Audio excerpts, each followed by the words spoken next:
बहुत समय पहले, जब महाभारत का युग था, एक राजकुमारी कुंती को वरदान मिला था कि वह किसी भी देवता को बुलाकर संतान प्राप्त कर सकती हैं।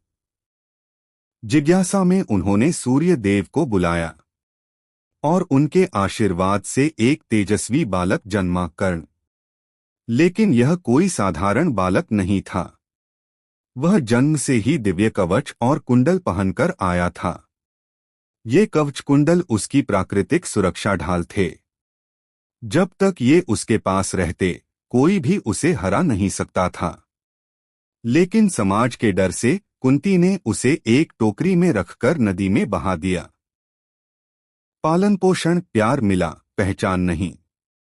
वह टोकरी एक सारथी अधिरथ और उनकी पत्नी राधा को मिली। उन्होंने उसे अपने बेटे की तरह पाला। दुनिया उसे सूतों का पुत्र कहकर तिरस्कार करती रही, लेकिन उनके लिए वह उनका सब कुछ था। कर्ण का सपना था एक महान योद्धा बनना, लेकिन समाज ने उसे बार बार रोका।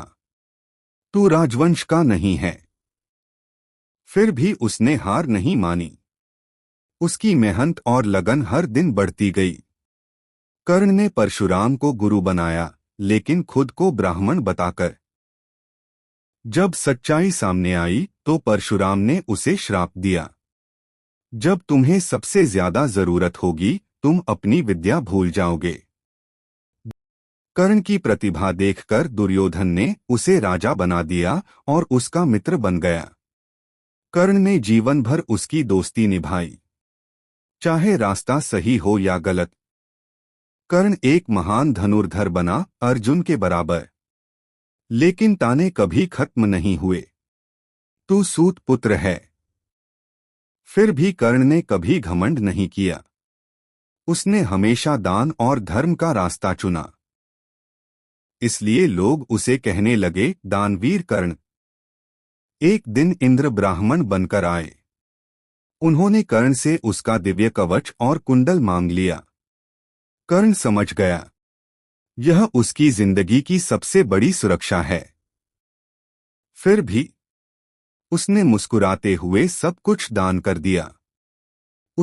जब महाभारत युद्ध शुरू हुआ, कर्ण ने दुर्योधन का साथ चुना। अंत में उसका सामना अर्जुन से हुआ। तभी उसका रथ जमीन में फंस गया और श्राप के कारण वह अपने अस्त्र भूल गया। और उसी क्षण अर्जुन ने उसे मार दिया। एक महान योद्धा धरती पर गिर पड़ा। सच्ची दोस्ती जरूरी है, लेकिन सही का साथ उससे भी जरूरी है। त्याग और दान ही असली महानता है।